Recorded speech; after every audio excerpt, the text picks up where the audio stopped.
and I'll say, hey, everybody. Okay. 1, 2.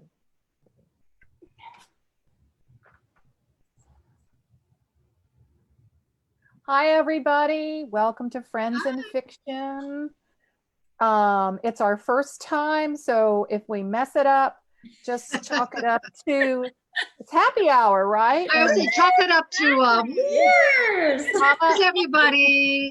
The inauguration. Let me introduce everybody to you. These are all good friends, all best-selling women's fiction writers. To my left, I don't know if you're seeing her the way I am, the beautiful blonde is Kristy Woodson Harvey.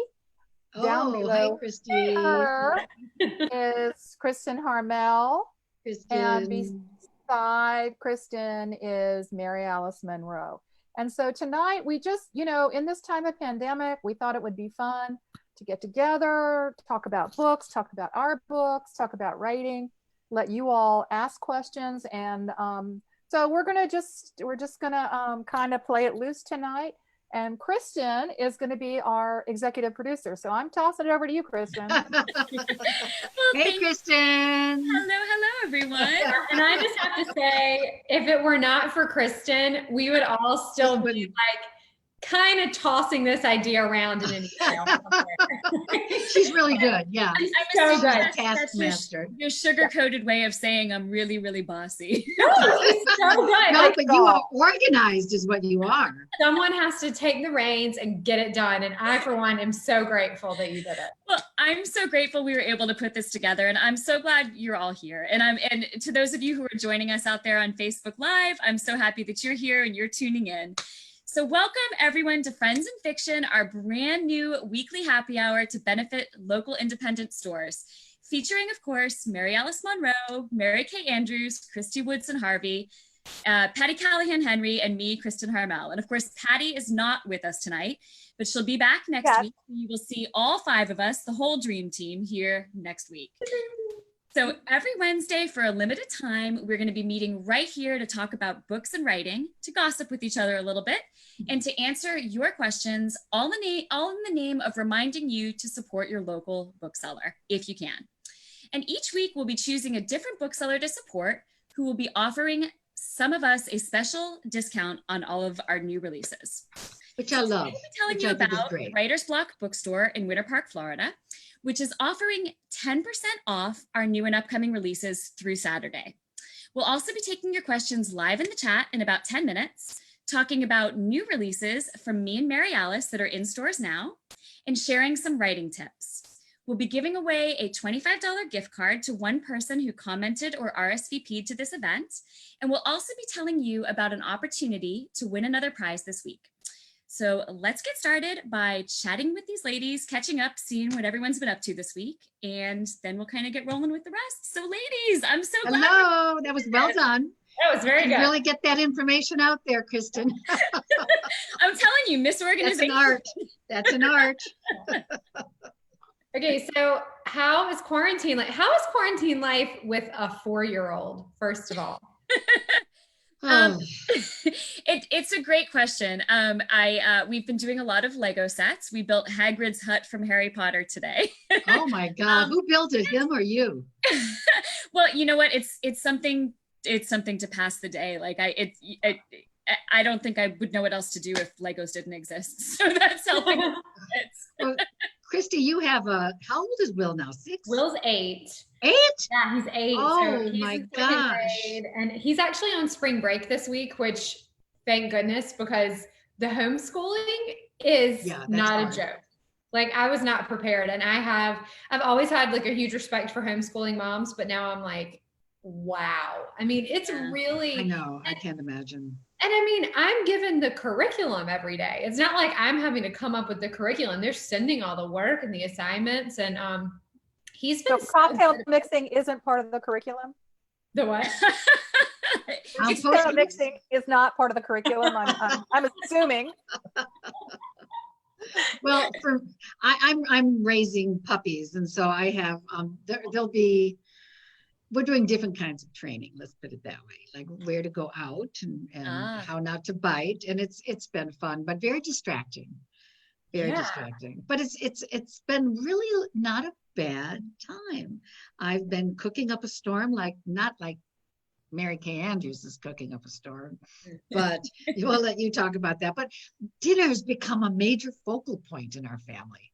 Yeah. And I don't know if that's happening out there for everybody. Yeah. It's like, what's for dinner? Let's make something special. Oh, and then Amazon and delivery trucks are coming every 10 minutes. There's a delivery. Yeah, that's so true. You're right. Yeah. I'm having shopping therapy. It's terrible. I just, it's bad. Bad. I never thought I'd look forward to going to the grocery store. It's a big deal. It's like a big event. You like plan for mask, gloves. So what is the best thing you baked, Mary Kay? I've been watching you on Facebook. I made homemade hamburger buns last night. Now that's, wait, I have to think about that. Is it worth the effort? Is it worth the effort? It's really a simple one. It takes like 20 minutes start to finish. What? Yeah. You know, what I haven't been doing though is writing. I have just been too distracted. I think a lot of us share that. I've tried, I've been organized, but the story keeps shifting as my emotions become more, I'm just all over the place. So I'm in the story, but I'm having a hard time. It's not like it's just all coming down. Yeah, and also I'm so easily distracted. Yeah. Are you all distracted? Oh yeah. Very, very. And you know, I feel like I've needed smaller, more attainable goals. I mean, to me, particularly if I'm like teeth brushing. Yeah. Empty the dishwasher. Check. I think that's why in putting this Friends and Fiction thing together, I went so full steam ahead because it was like, okay, like this is something I can accomplish. You know what I mean? It's kind of work too. It's so great. No, I'm not right. I had edits due. Oh yeah. So I had to kind of like just get in there and get it done. But now those are over and my book's coming out in less than 2 weeks. So I'm sort of, preparing. Well, yeah, I mean, y'all know we're all in the same boat trying to figure out, okay, we had this big tour. Now, how do we make it virtual? So it's kind of been nice because it's sort of like you were saying, Kristin, like smaller attainable goals. Like, okay, we had this and now we're doing this instead. Check. Yay, done. I think it's good for the best part though is I don't have to like color my hair as often. You guys, I did this all special for y'all today, and my nails are undone. You know, mine too. Yes. You know, they say, you know, it's the personal care item has been really hit or miss. It's been great. My hair is done in the front, but it's not done in the back. But you can't tell. You don't want to know what's under this jacket. Yeah, what they call work with my nice shirt. So, yep. That's what they call work in front, party in the back. Exactly. We're like the human embodiment of a mullet, right? I know. I did my hair especially for y'all tonight. I had a box ordered from the mail, came in the mail. So now I have and may I say you look quite lovely. You really do. I mean, and for those of other people probably don't know this, but we've been doing these chats for several weeks now in preparation. That's right. We're recognizable tonight. The other nights, not so much. I know it. When we all signed on just a few minutes before the Facebook Live started, I looked around at all of you and thought, wow, like a whole new group of women. We clean up pretty good. Yeah. I've actually started scheduling things like when people say, oh, let's Zoom about that. Like now everyone wants to Zoom about everything. I'm like, what happened to a phone call? But I'll be like, well, can we do it tomorrow? Because I'm like, I already have to have on makeup tomorrow. Today. That's so true. What you when do you have to put makeup on? Because otherwise, no, thank you. Right. I'm the exact same. Exactly. I think my skin looks better actually. So this is probably like a good extra. I mean, I couldn't like go on Zoom without makeup on, but I think it's been good. I have days where I'm not wearing makeup. Kathy. That's the beauty of this dim lighting is I can get away with more. Right. But next one is candles. Next one, we all like candles. Yeah, I think what we should let people know too is that, normally at this time, those of us with books out right now, we would be on book tour.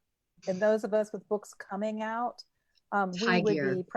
we would be in high gear going, getting ready to go on book tour. And so all of that, we've all had to pivot to basically move our whole book tour into virtual events. So that has been and no one knows how that's going to go. It'll be very interesting. We hope everyone who's here tonight will come join our virtual events, because we're going to give it our best. But it's been filled with apprehension, I can say, for all of us, that this is not how we launch a book. Yeah. And everyone's distracted, not just the authors, but the readers. And so we're grateful for all of you who came tonight. We really are. Which is a great segue, I think, to talking about one of the reasons that we're here, which is to talk about local booksellers. Mary Kay, you mentioned that we should all be on tour right now. We're preparing to be on tour right now. And sort of the heart of tours are readers and the wonderful local booksellers and librarians who host us. So that's one of the reasons we wanted to put this together. Local booksellers are a huge part of the fabric of our community, both our physical community and our community of book lovers as a whole. It's those booksellers who help us to discover new books, help us to discover new authors we love. And I mean, I know you all join me in feeling this way. I don't want to imagine a world in which many of those stores have disappeared. So I think it's up to us, those of us who love books, to do what we can to help keep them in business, to help keep them running. So many are offering free or reduced shipping. A lot of them are shipping more quickly than Amazon these days. I mean, Amazon is prioritizing other things, which is fine, as well they should. But, I always heard that as an argument for why people would, prefer to order from Amazon. And that's not necessarily a thing anymore. So your local booksellers will get you books fast. And every week we're going to be featuring a great local independent store during this happy hour. And today is Writer's Block Bookstore in Winter Park, Florida, which is a suburb of Orlando. So Writer's Block is my local independent bookstore. And in fact, my first launch party for my 2014 novel, The Life Intended, was the very first event held in their store. So I go far back with Writer's Block. And now they do a lot of their big events at a local winery, which I know Kristy and Mary Alice, you've both had events there. Mary Kay, have you had a chance to come down for one yet? No, I haven't. It's really neat. It's a local winery. A bar, it's been quite nice. Not a bar, a winery. A winery. And in fact, when I launched my most recent novel there, The Winemaker's Wife, they actually did bottles of wine for The Winemaker's Wife. Oh, I'm which quite was impressed. really cool. Oh, that is amazing. Okay, I demand that next time. I want one of those. That's lovely. Who doesn't like a bookstore that hands you wine with your book on it, right? That's one of my favorite tour pictures ever, is like with the casks of wine. The big barrels. The back of the winery, like with the casks, and like the readers who were there, they let us kind of go back there and take pictures, and it was so fun. It was really fun. It's actually where my husband and I had our engagement party in 2013 also. So I kind of have a little bit of that place. But in any case, Writer's Block is offering free shipping during the shutdown. And if you go to their site today through Sunday, you can get 10% off of any of our new or upcoming books by using the code Stay Safe. So I'll put the link up on the Friends in Fiction Facebook group. I know Mary Kay has it up on her page. So if you're already on her page, you should be able to find it there. But it's also pretty easy. It's writersblockbookstore.com/event/ wait for it, friends-fiction-happy-hour. Also, it'll be written down somewhere, I'm sure. We'll put this down. Yeah, it's on Mary Kay's page for sure, and the Friends in Fiction group. But also, if you buy one of our books using that code by midnight on Saturday, you will also be entered to win a $25 gift card from Writer's Block. So if you're interested in buying any of our books or pre-ordering one of our books that's about to come out, now is a great time to buy. So enough of me. I'm the babbly, like, let's get all this information out moderator. But now it's time for one of the parts of this happy hour that I'm really excited about, which is the question and answer. And one of the reasons I'm so excited is because so many of you out there watching us on Facebook Live sent in such great questions.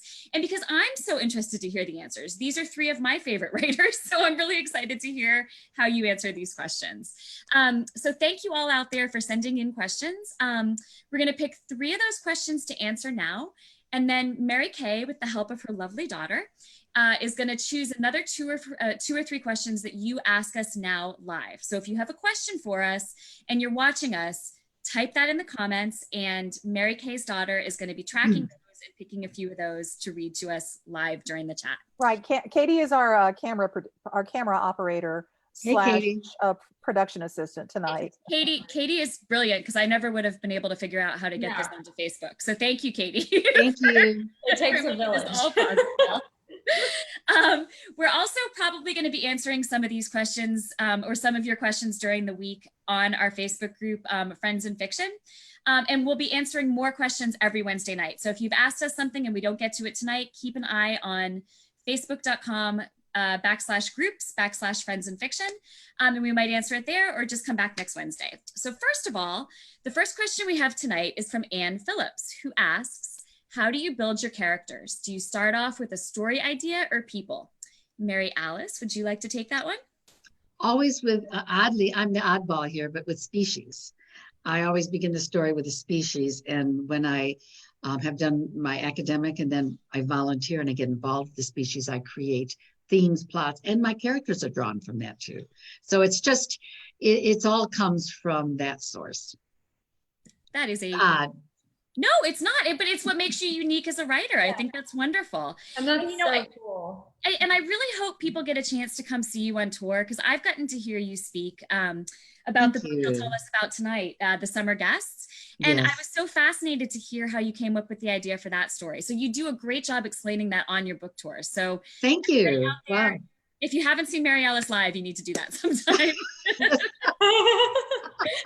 So helpless promotion, but you know, it's a beautiful cover. I kind of like it. It is. See, Mary Alice, I have it too. Oh, yeah. So I have it too, but not right beside me. Go, Kristy, go grab your copy. So our second question tonight comes from Patricia Paula Castro, who asks, where do you get your inspiration? Mary Kay, do you want to take this one? Yeah, I think it comes, every book has different inspiration. This year's book is called Hello Summer. It's set in a small town, struggling small town newspaper in the Florida Panhandle. And my protagonist is a reporter, and her first week back in town, she's been working for the Big City Daily in Atlanta. Her first week back in town, she's reluctantly going to work for the family-owned newspaper. And her first week back in town, she and a friend happen upon a one-car accident late at night on a remote country road, and the person who's been killed in the car wreck is the local congressman, longtime congressman. And it turns out, it turns into a big juicy story, which she immediately starts chasing, much to the horror of the locals, who just think she should let it be. And the inspiration for that plot line was a real story I read in my hometown paper, the St. Pete or the Tampa Bay Times, about 3 or 4 years ago. A congressman there, a long-time conservative Republican congressman, he died of cancer. He died of natural causes, but at his funeral, his son got up to give the eulogy, and during that eulogy, he made the most surprising statement. He said he wanted to recognize his father's first secret family. Oh, wow. And virtually no one sitting in that church was aware that the congressman had had a 20-some-year marriage to his first wife and had children from that first marriage.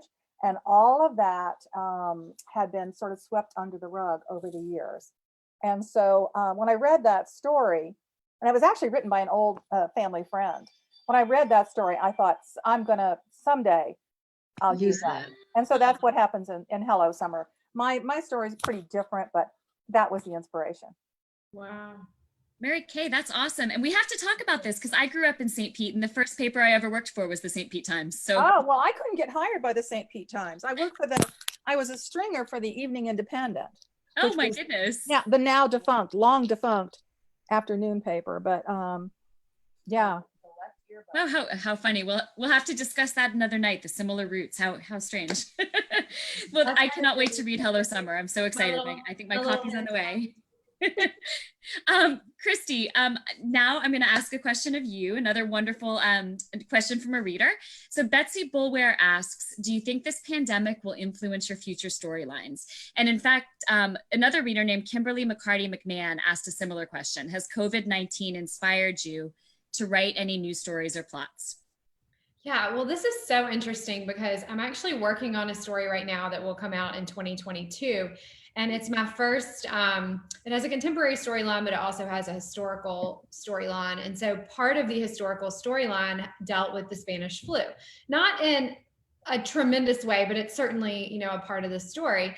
And so, you know, writing about it now, I think is going to be different because there's so many questions that have come up in my mind that I wouldn't necessarily have thought of, like, you know, just how are they getting their information? I mean, we can, you know, turn on the TV, click on the internet. I mean, it's everywhere. You know, we have all the information that we need. But during that time, you know, how are they getting information about something that was spreading so quickly, and especially in like a very small rural North Carolina community? Right. And, you know, were they having shortages of things? You know, what did they need? So I think it'll add a lot of texture to that. But also the opening scene of the story is going to be one of the contemporary characters. And I knew that I wanted her to decide to call off her wedding because of something that she thought was a bad omen.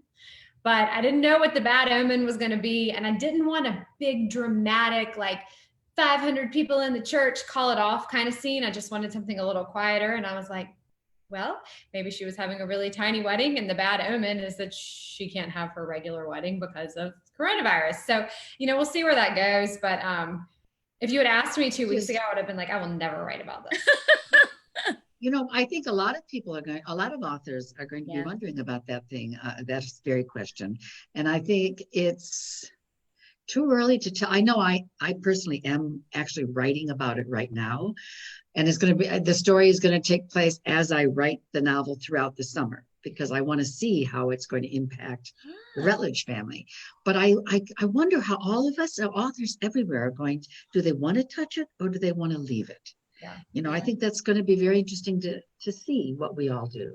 Yeah, I agree. And if you're setting a book in 2020, you're not really going to have a choice. I mean, I know, that's exactly right. You know, I mean, and I don't know, I wouldn't say it was something that I would necessarily have thought that I would have written about, but I think knowing that I was already writing about the Spanish flu, and, you know, sometimes it's nice to have these like little connections between the contemporary and historical characters. And I thought, well, it would be interesting to see, like, what does a pandemic look like in two very different time periods, you know, 100 years and apart. people might be more interested to see the Spanish flu now because of the parallels.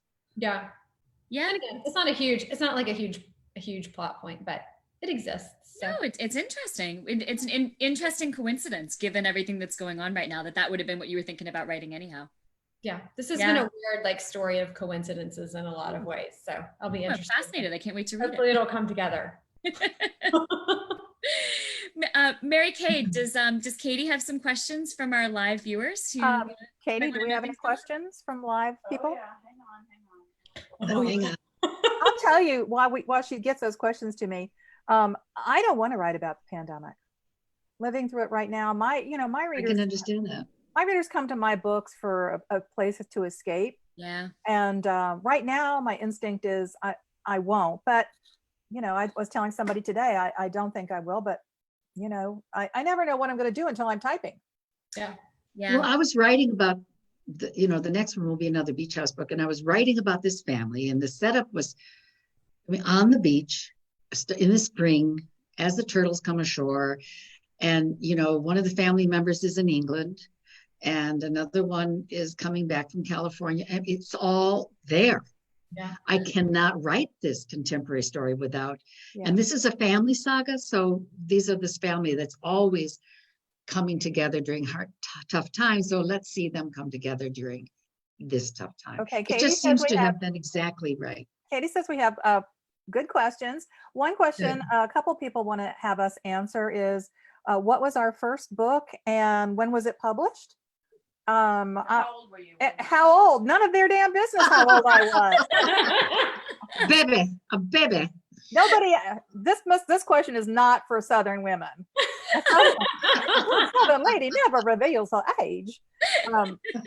My first book was called Good Nanny, and it was published in 1992. It was a mystery. What was it? Something Nanny? Every Crooked Nanny. It was a mystery published. I love it. And then we later rebranded. I did a mystery series with 8 mysteries set in and around Atlanta, and then kind of morphed into Mary Kay Andrews. So Mary Alice, what was your first one?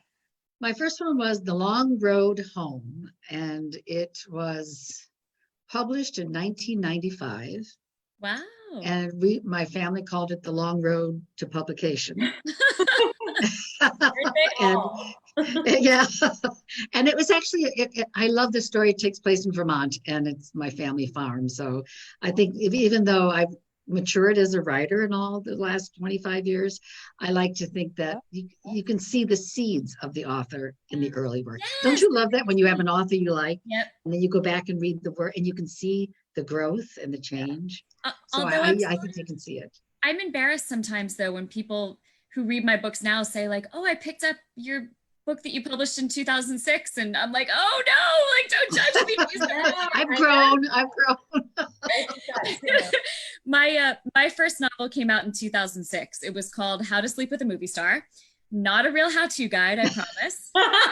Although important lesson learned, if you're a small blonde magazine journalist and the protagonist of your book is a small blonde magazine journalist, and you don't want people thinking that you have loose morals with movie stars, maybe a different title. I'm just saying. But it was a chick lit novel, like just, like romantic comedy. So that's now. So when did this come out? You said 2006. And so now I write primarily about World War II. So I'm very far away from that earlier version of me, but that's how I started. How about you, Kristy? My debut was called Dear Carolina, and it came out in 2015. So not actually that long ago. I mean, it feels like a lifetime ago in some ways. And then in some ways I'm like, wow, that was yesterday. So, yeah, it was a good start.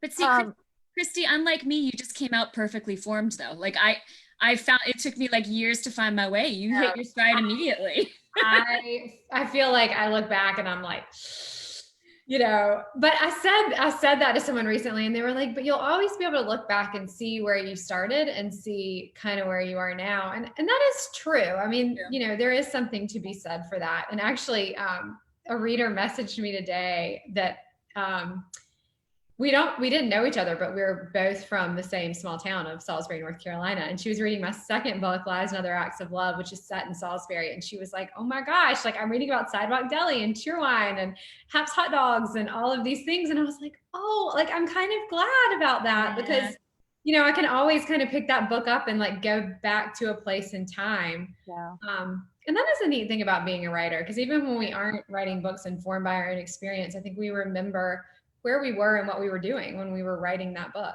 Yeah. Somebody else wants to know where we get the names of our characters. Ooh.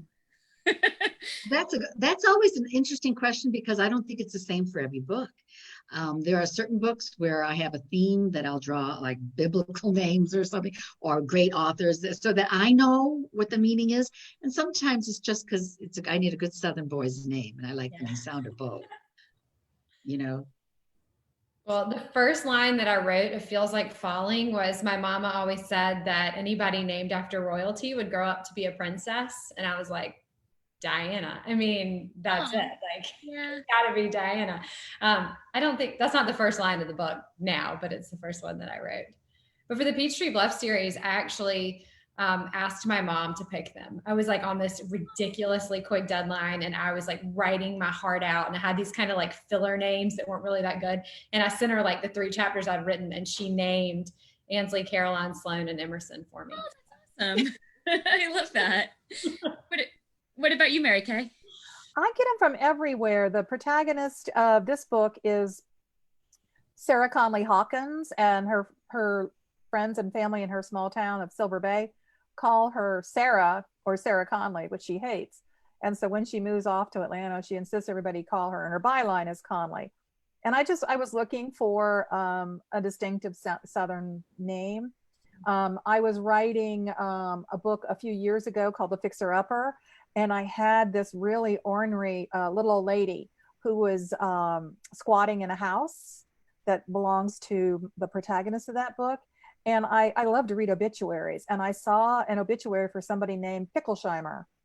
And so I lifted that name. I didn't use the same first name, but Picklesheimer was I found it right in an obituary.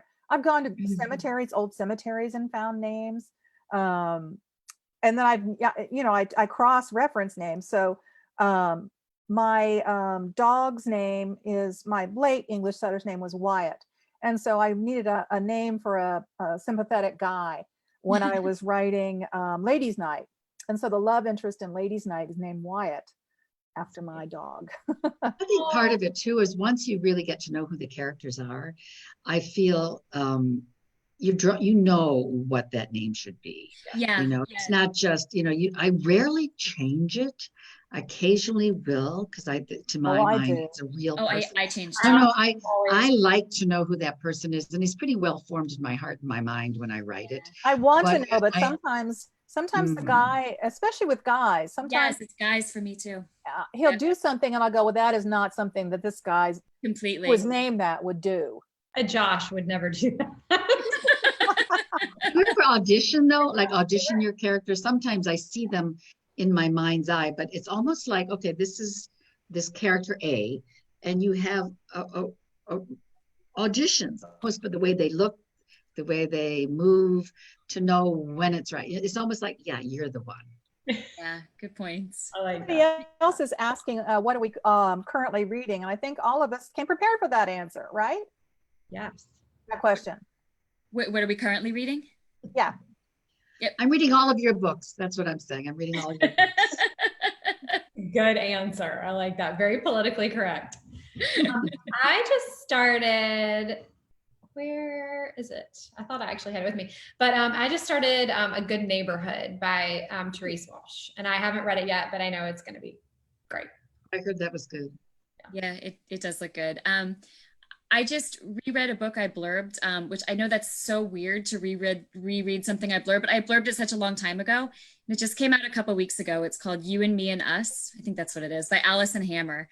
She's a debut author. I think it's such a tough time to be coming out as a debut writer. Yeah. And she's wonderful. I mean, it's set in the Florida Panhandle. It's about a family where the husband is dying and the wife and the daughter are kind of grappling with it. And it's just so... I mean, you'll cry through the entire book, which doesn't sound like what you need right now, but it's like a good cry. It's like the kind of cry that you just come out the other side renewed. So You and Me and Us by Alison Hammer. I read it a while ago and I'm rereading it now. I'm reading Lisa Wingate's new one, which is called The Book of Lost Friends. The Book of Lost Friends. And Lisa, you might remember. Lisa, you might remember, wrote Before We Were Yours, which was a huge mega bestseller a few years ago. So I'm reading that in small chunks because I'm just distracted. I'm also reading short essays by a writer friend, Laura Lippman. And those those are easily digestible. I can read one of those and say, oh, okay, that I wasn't too distracted to do that. Actually, I'm doing something different because I actually am writing, #am writing. I don't usually read a lot of fiction while I'm writing. So I'm doing audiobooks, which doesn't seem to conflict. And it's been so wonderful to sit at night before dinner. We light a fire because it's chilly up in the mountains. And we turn on the audiobook and I'm reading an old favorite, Maeve Binchy. Because I needed something to make me feel good. And it's One Week in Winter, which is one that I hadn't read. And it's perfect. It's all these individuals coming together in this old stone house on a cliff near the ocean in Ireland. And it just is soothing. And she has that humor and it's feel good. And it's what I need. And so I think audiobooks, sitting by a fire at night, a little bit is probably a good remedy. It's reading therapy. Yes, good point. Well, ladies, speaking of reading therapy, and you know what, this was so good. Next week, I think we have to set aside more time for this Q&A because I really, it's the best part of it. So yeah, you guys, everybody out there who's watching us, who's tuned in, just keep your questions rolling in because this is, we'll get to like, I'm enjoying hearing the answers and the questions have all been really wonderful. So keep sending them, keep watching. But speaking of books and reading therapy, each week we're going to be talking about a different one of our books. There are 5 of us in the group. 3 of us have books that are out in paperback now. And another 4 of us have books that are coming out in the next few weeks / next few months. So today, Mary Alice and I are going to tell you a little bit about our two books, just quickly, that are out right now. We both had books come out within the last month. For me, it was The Winemaker's Wife in paperback. And for Mary Alice, it was this beautiful book, The Summer Guests, which again, I have it in hardcover, but it is in paperback now. And reading therapy, I think, is a great segue into this, Mary Alice. Do you want to take a couple minutes to tell us about The Summer Guests? Very briefly, it's the paperback, as you said. And the inspiration for this book was hurricane evacuation. And I live on the Isle of Palms, and I actually was coming to Tryon, where I'm now living part-time. And I was rescued by a friend of mine who had a horse farm, and all the people from Florida came and with their horses, these great, prize horses, and they're also in town, school horses and rescue horses and dogs, tons of dogs. Everyone, 300 horses and their dogs, and people came to Tryon from hurricane evacuation. And this is based more autobiographical than I care to admit. And I really wanted to show, much like one of my favorite movies is The Big Chill. I call it The Big Chill with Horses and Dogs. And it's where people come together for 5 days and their lives change. The question that they asked, the reader question, was, when you escape a hurricane, what do you take with you? What do you treasure? And that's the question I think everyone has to answer when they're flying from any kind of disaster. Yeah. And through these 5 days of interactions and support and mothers, a lot of mothers and daughters, lovers, they leave at the end of 5 days with a different answer to what they thought they treasured. And it takes place over the summer, but it's really only 5 days. And I hope you all enjoy it. You'll learn a lot about horses. I feel like it's such a good book for now too. I mean, because I think we're all having you're all hidden with a group of people. Yes, and those kind of questions that we're being forced to ask ourselves. So absolutely, it's very much a book for these times. It's a time of introspection and reevaluation, and who am I really? The big question. And because you're in a evacuation circumstance, it's stressful. And you're enclosed. And I think that's what we're feeling right now. So by coincidence, it is rather timely. Yeah. We're all Southern writers. Does this not feel like the longest hurricane preparation and evacuation that you've ever gone through? Well, I'm so glad I bought this house, because I'm not on the coast right now evacuating a hurricane. Actually, in true story, my daughter evacuated her house in Chicago and is living in my house on Isle of Palms. I can't go home. Oh my gosh.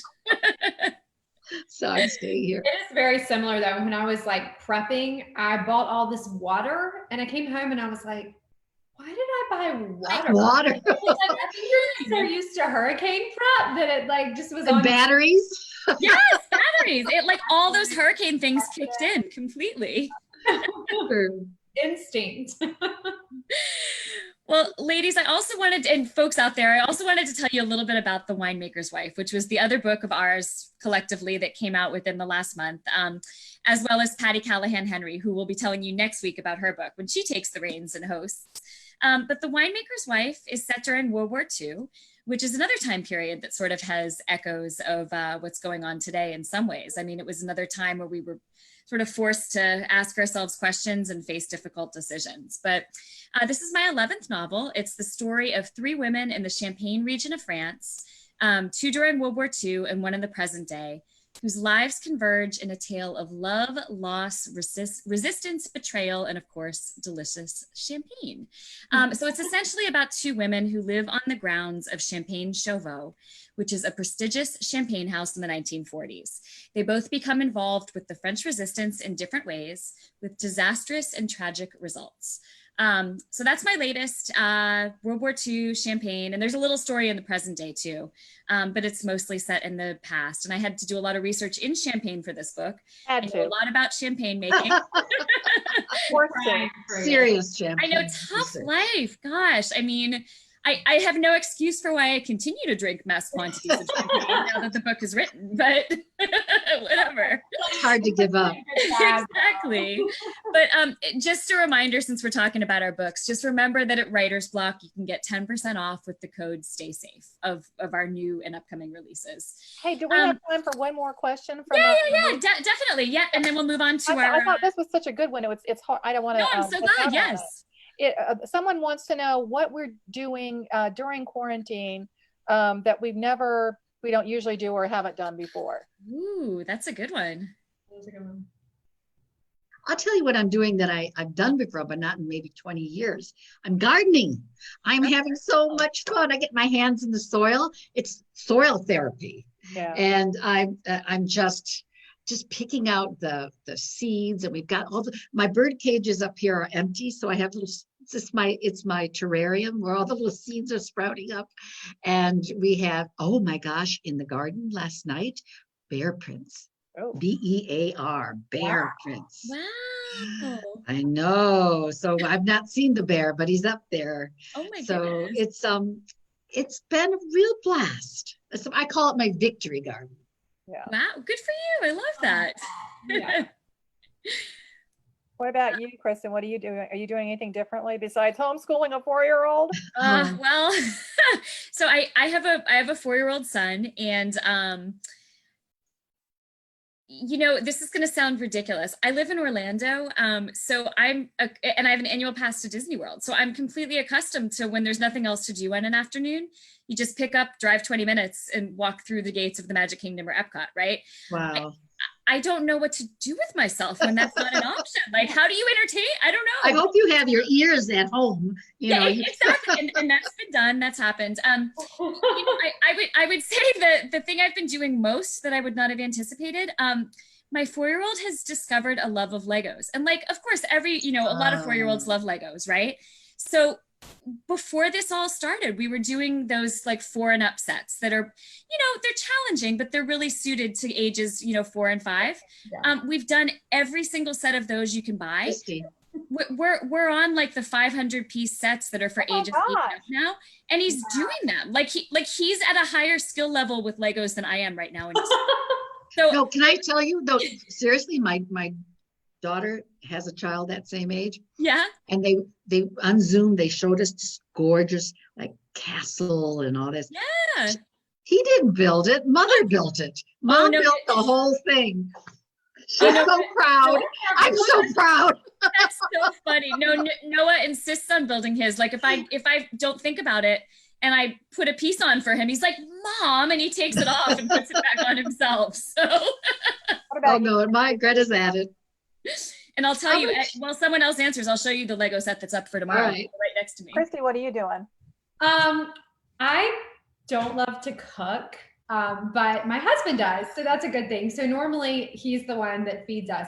I will say I do like to bake. I've always liked to bake a lot, but it's not something that I do because I just feel like I don't usually have enough time. So I've been baking a lot to the detriment of all of our waistlines. So I was going to say the waistlines. You gotta have the Corona carbs to keep you going. Yeah. Corona carbs. That's clever. I've been baking a lot and teaching myself how to use yeast in baking, which I've always been terrified of for some reason. But the other thing is my daughter and son-in-law live around the corner and my 2 grandkids. And so we haven't isolated from them because they're here all the time. But I'm trying to figure out ways to keep everybody busy and happy and going outside. I bought a shuffleboard set. So they taped off a shuffleboard court out in the driveway, and I bought a badminton set. Good badminton, grandma. volleyball. Yeah, right. And I drug out the old croquet set. So we're kind of having pandemic Olympics over here. Can I ask you a question? This is serious. And I'm really curious how everyone out there feels about this. I'm in North Carolina, as I said, my daughters come from Chicago, and they're all in South Carolina at home. Yeah. And I haven't gone to see them. And I'm thinking, it's been 3 weeks and I'm in isolation, and I'm going to get the test on Tuesday. But I'm trying to be socially responsible. So is it being socially responsible to stay away and not go see them, even though I know that they're quarantined and I'm quarantined? Yeah, I don't know. My fear is the drive home? Because you're going to have to stop. Well, it's only 3 hours. So there, but I mean, regardless, that is a concern, but they're complaining that I'm being, why didn't you come home for Easter? We're all quarantined, but I think the message we're supposed to do, unless like with your grandchildren, you live next door, we're supposed to be socially distant. So what is the answer? What are people doing? Yeah. What are y'all doing? Well, our town actually closed, so you have to have a driver's license to get in or out, or like a full-time resident pass, which has been very controversial. But so we don't really have an option. I mean, I guess we could leave and then come back theoretically, but my parents are 5 hours away, and like Mary Kay said, I mean, there's no possible way that I could make it 5 hours without stopping 3 times, and we'd all be hungry and we need a snack and we'd have to go to the bathroom, and so we really have just stayed right here. But I don't know. I mean, I think it's one of those things. I mean, you have good sense. I mean, I think it's, and you're going to take it seriously and do it in the spirit of what it's meant to be. So I think if you feel like it's time, you would not put anyone at risk. If it is a question, what is being at risk. But again, I think we'll all feel better once these antibody tests come out. Yeah. For tours, for everything. I think it's my feeling is it's just a time to stay put. Yeah, that's what we've been doing. We haven't been out. We haven't even gone to the grocery store. We've been having our groceries delivered. So. Oh, that's a luxury. I wish we had that. Yeah. We don't have that, but See, and it's so prevalent here. What's that, Mary Kay? I said, are we ready to wrap up? What are we doing now? Yeah. You know what? Let's go on. We've just got a couple more things, and then we'll wrap up so that we don't take everybody's entire nights. I know the 4 of us could just keep talking and talking forever, couldn't we? And I'd love it. But okay, so another thing that we wanted to do during this chat was for any of you who are aspiring writers who are thinking about, you're dreaming about writing your first book while we're all sheltering in place, we thought that every week we would offer a brief writing tip. So this week, I think Mary Kay has a writing tip, like 90-second writing tip for all you aspiring writers out there. Mary Kay? My tip is to start with a synopsis. A synopsis is the blueprint or the roadmap for your story.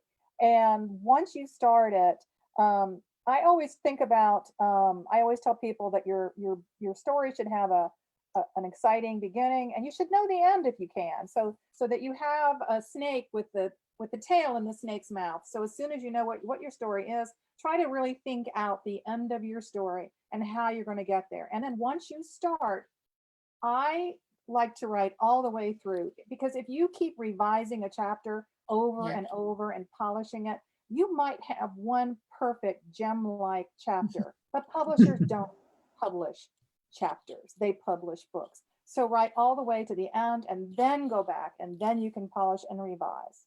Yep.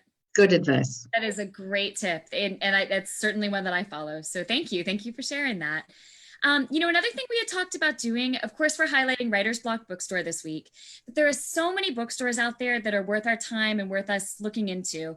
And we wanted to really underscore the fact that every community, or most communities, have local bookstores or local booksellers. What's that? I said if they're lucky. If you're lucky, exactly. But you know what? But we're all part of this greater community in the United States of America. And even if you don't have one down the street from you, there are some great ones online that are offering, that will ship to you. Or, even if you are somewhere that doesn't have a bookstore, you could call a bookstore elsewhere, ask for recommendations, and they would ship. Right. So Mary Alice, I don't know if you had a chance to come up with this, but we had talked about maybe talking about another bookstore that you like. Is there something you want to share? Well, Charleston's, we went from having no bookstores to having 3 really wonderful ones. Great. And I'm going to mention Buxton Books, which is of great Polly and Julian Buxton, and it's located on King Street in Charleston. And Polly is one of those booksellers who will do anything for her authors, and she's creative, thinks out of the box, and it will go 110% to recommend books, to help a reader get the book, to get it signed and personalized. So Buxton Books in Charleston, I think, goes that extra mile. Yeah, they're a great one. A great recommendation. I have not been in there, but I will make a note of doing that. That's awesome. Another thing we wanted to do during this happy hour, we're talking a lot about our books because one of the reasons we're doing this is we all have new books or books that are about to come out. So, we should all be on book tour meeting you all in person and telling you about our books. That's why we're kind of doing it here. But we also want to make a point of mentioning some other books we love. So every week we're going to be talking about a book we've read or loved recently. And Kristy, this is your week to tell us something that you're into right now. Okay, so I actually just finished this. It's it's backwards, I bet, but Diane Chamberlain's Big Lies in a Small Town. And I know we've all sort of talked about this, but I have been just so distracted. I'm having a hard time like picking something up and having it keep my attention. And this book really, really kept my attention. It's actually set in North Carolina in 2018 and 1940. So you're seeing these two female artists in the same tiny southern town of Edenton, North Carolina. And there's sort of a big secret unraveling at the center of the story. And it was just the perfect book because it's fast paced. You want to see what happens next. It wasn't so creepy that like you felt like you couldn't read it and then go to sleep. It was like just creepy enough, for right now. It was a great book. I loved it. And Diane is so talented. It was beautifully written and I read it in like 2 days. Yeah, she's one of my favorite authors, Diane Chamberlain. Yeah. Really good. We've been in a longtime writers group together. So we have gone on writers retreats for years. And so I had the privilege of being there in the room when Diane was plotting that book and when we were hashing it out. So yeah, that's the wonderful thing about. Well, what a good pick. I didn't even know any of that. It just goes to show you how small this writing community is, right? It is. How small and how supportive. I mean, I don't know. This tonight has just shown it's just so nice to be able to partner with other people like this. You're all wonderful writers, you're all wonderful friends, and just to be doing this together is such a joy and such a pleasure. And I hope it gets us mentally out of our house. It does. And we get to see each other. Exactly. All right. Well, we're going to wrap up in just a minute here, but this was wonderful tonight. I hope that all of you watching at home enjoyed this as much as we did. We'll be back next Wednesday, same time, same place. But before we go, I would like to announce the winner of the first $25 gift card from Writer's Block, which I drew randomly right before we started tonight, from among everyone who marked themselves interested or going on our event page on all of our pages, anyone who sent in any kind of RSVP, and everyone who asked us a question. So the winner is Jennifer Jorsky. I don't know if you're with us tonight, Jennifer, but if you are, congratulations. And Jennifer, I will message you tomorrow with the gift card code from Writer's Block. I hope you enjoy spending that on a wonderful book or two. And for the rest of you, remember, if you use the code Stay Safe to buy one of our newer upcoming books at Writer's Block Bookstore, between now and Saturday, you will not only save 10%, but you'll be automatically entered to win another $25 gift card to Writer's Block. So one person who buys a book between now and Saturday with that code will win another $25 gift card. So everyone, remember. Thank you. Yeah, so support your local. Thank you for coming. This was so great, everyone. Support your local stores. Please do message us, follow us.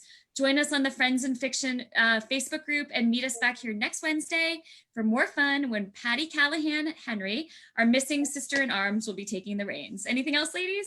That's it. Just love you all. Yes, thank you all so much. This was so fun. Stay safe and healthy out there. Thanks for coming, everybody. Good night. Good night. Okay, I did stop live stream.